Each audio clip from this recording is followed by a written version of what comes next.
Alright, Weartesters, Duke back again with another review. Seems like here lately all I've been doing is reviews from some off-brand companies, and actually that's not really a bad thing. It gets kind of boring doing the same kind of reviews, not that I'm opposed to it, but I like to get some different shoes in, different technologies, different styles in, so we can really get a feel for what the industry's doing, besides just getting the same Lunar, the same Air Jordan, the same Adidas Boost, Under Armour Micro G.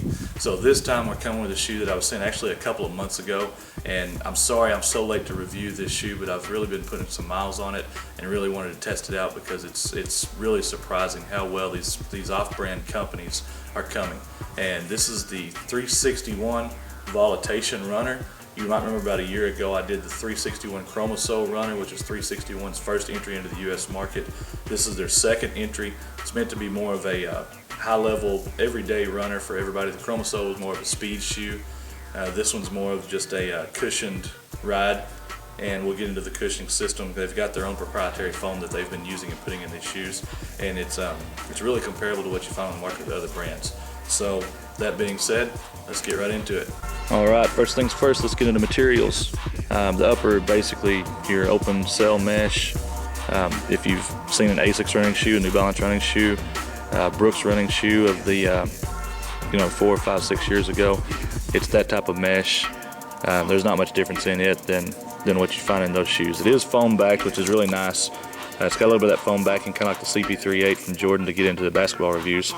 But it's really soft. It's really flexible. There's not really any hot spots in it. I did wear these without socks a couple of times and didn't feel any rubbing or chafing in any spots. Do have a little bit of fuse right here in some high stress areas where they could have put a seam. Years ago they probably would have put a seam or a strip of like a suede or a nubuck or something here, but they fused it right here to tie these two pieces together, and the flexibility is really good. One thing I would have changed is this toe rand is really stiff when you first get them. Like I say, I've had them for almost 2 months. I've probably put, I don't know, 120 miles on them maybe, and but the toe rand did break in quite nicely, but starting off it's really stiff on that toe box.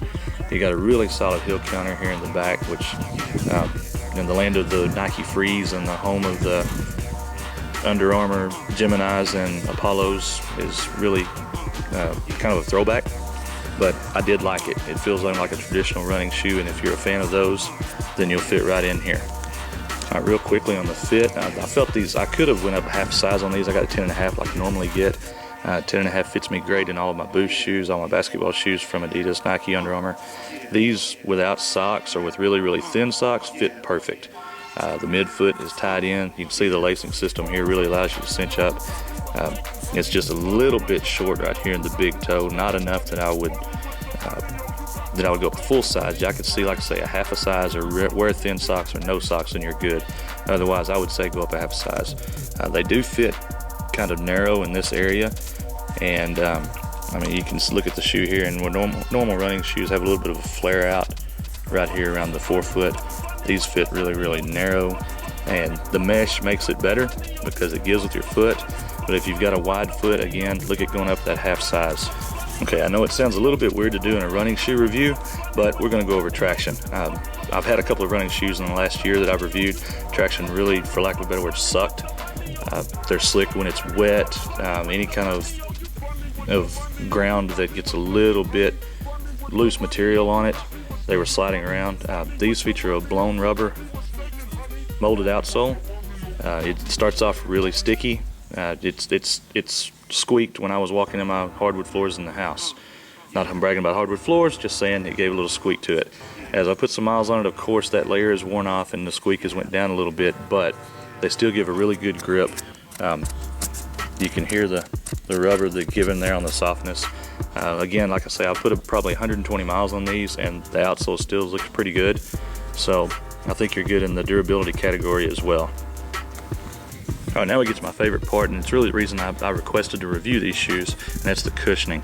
I keep up with most of the shoe brands and on Instagram, Twitter, their Facebook pages. I check out their website pages a lot, and just to see what new technologies are coming. I mean, we all see Finish Line releases, Foot Locker releases about the new Nikes coming out, but how many times do you see a Peak or a 361 or an Anta or something on just a regular web page or a consumer website. So you have to go to their sites to check out what they've got coming out. And after last year at the Chromosol, I really liked the cushioning in that shoe. It was really a fast feeling shoe. So they had the new cushioning came out called QDP. So I had to check it out and see what it was about. It's a 3-layer system. You've got your QDP system right here, which is their quick foam. It's their proprietary foam they put in their running shoes. And the thing about this shoe is it features a dual density quick foam. You have your midsole here that's a more dense, more responsive feeling quick foam. You have a quick foam insole that's really, really soft. It feels like an open cell. Oh crap, I can't think of the name of it. But it's really, really soft for a nice step-in comfort. And then you've got your molded Phylon outsole, midsole combination here that's underneath the traction pattern. And what that does is it's meant to be a micro G, a boost type of foam, which most of us are familiar with. And if you're not familiar with that, I can't help you. I don't know where you've been for the last 4 years. If you are familiar with it, I would compare this more to an early micro G iteration. It's lively. It's got a little bounce to it, but it's not as springy as Boost or the micro G that you get today. Picture it more like an Adiprene Plus back when if you've worn an Adidas Adiprene Plus running shoe, that's what it feels like.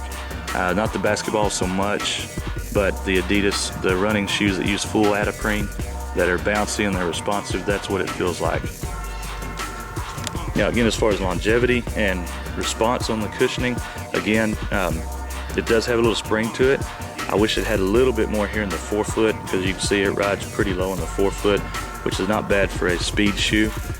But I did feel a little bit of jar, a little bit of pain after a few miles in the forefoot, which I'm not a runner. I'm a basketball player who runs when I don't play basketball. So for me to tell you I'm a very technical runner, and I ran 15 miles and I could feel my second, third, fourth wind, whatever, I can't do that. I can tell you on my 4 or 5 miles that I do run, after about mile 3 or 4, I start feeling some impact right here in my forefoot under my toes. The heel was great. The heel was fantastic. No jarring, no response. I've been trying to run more midfoot now, and every once in a while, you catch that heel strike when you get a little bit tired and your form gets a little bit sloppy. I didn't feel any impact on these in my back, my knees, or anything. So that, and from mile 1 to mile 120, whatever I'm on now, I haven't noticed any change in the cushioning at all. It's still just as bouncy and lively. So it feels to me like they found a winner on this, which makes me extremely happy. Now, support on a running shoe is a little bit different. Most of it's going to come from your arch support, your heel counter, and your laces, which I guess it's not really that different. That is just like a basketball shoe. You're not going to have any ankle support, of course, but the lacing system on this runs pretty narrow, which really lets you pull the foot in. The shoe's very, very flexible, so it lets your foot really wrap into that shoe. You've got a big thermoplastic piece, TPU piece here under the arch, and it's rock solid. It's not going anywhere. You see the shoe bends right where it's supposed to, not where it's not, which is a great thing if you're running a lot of miles. You don't want that pain right there under your arch. This is soft. This is more the QDP foam. It's not a plastic piece, so it's not there for the support. And then, like I said, you've got the strong heel counter, runs all the way up to here, that just keeps your foot locked in. One thing that really, really helped on this, and I'm glad they went to this, it's something I miss, is you can see this thick heel foam right here, and you can see the dirt from all my miles I've put in it too. But you can see the thick heel foam here, that it's really, really light. It's really not very dense at all, but it allows to wrap around that Achilles where you get no heel slip whatsoever. Same with the tongue. It's an old school tongue. You can see there's no inner sleeve in there. Just laces straight up, tie it, and you're ready to go. But it's fat with padding, and it really lets your foot form into the shoe and gives a step-in comfort feeling to it. And just one last category really quickly, I'll do it on the running shoes. I do it a little bit on the basketball shoes, but not as much, is the transition. You can see this shoe sits really, really kind of flat until right here at the toe flare. You can see it's got a little kick up. The transition on it, again, I've been trying to be more of a mid and forefoot runner on some short distances, trying to restructure my technique for that. This shoe is built more, to me, for a heel striker, midfoot to heel strike, with a thicker cushioning in the heel. It does have a pretty good drop right here. I think it's a 9mm drop. Not really conducive to a lot of forefoot running, but if you're going to put some mileage in and you're like me, a weekend runner, transition's not sloppy at all. There's no slapping, and the fit is good, so you're good on that part. It's just it's not going to feel as fast or as smooth as a shoe like a 3.0 or again like the Under Armour Apollos. All right, so that wraps me up on the 361 Volitation. Priced at $110. Maybe a little hard to enter the market. I mean, serious runners, yeah, they don't mind paying $110, and actually $110 is not very expensive for a serious runner. But as we all know, the notorious U.S. market is owned by, 3 or 4 companies. You got your Brooks, your Asics, of course your Nike, and Adidas with the Boost right now. New Balance is in there too, and it's kind of hard for mainstream marketers to push this shoe. However, serious running stores, and I've already noticed some running magazines and running websites have put this shoe on their list of brands to watch and even won some awards. Again, priced at $110, it's not super expensive, and for what you get with this kind of foam cushioning that's going to last, it's really responsive. It's actually a pretty good buy. The only thing holding them back is just nobody's heard of them. That's why we're here. We're trying to give good products, good reviews. This shoe is a good runner. I won't say it's great. Again, I'm not a serious runner, so my opinion may not really hold water for some people that do run, marathons every other day. But I can say for somebody that runs 4 or 5 miles, like most of you out there would probably do at the most, 4 or 5 miles 2 or 3 times a week, this shoe really gets the job done. I look forward to see what they've got coming next. They've got some really interesting trail runners. If you haven't checked out 361, check them out. It's the brand Kevin Love wears to play basketball. That's probably what they're most known for. But it's coming into the U.S. market. They've got some new designers and some new products that are really, really coming on strong. Again, 361, I enjoyed the Chromoso. I enjoy the Volitation, and good job. Next up, I have no idea. I'm out of shoes to review, so we'll see what we can surprise you with. Thank you, Weartesters. Out.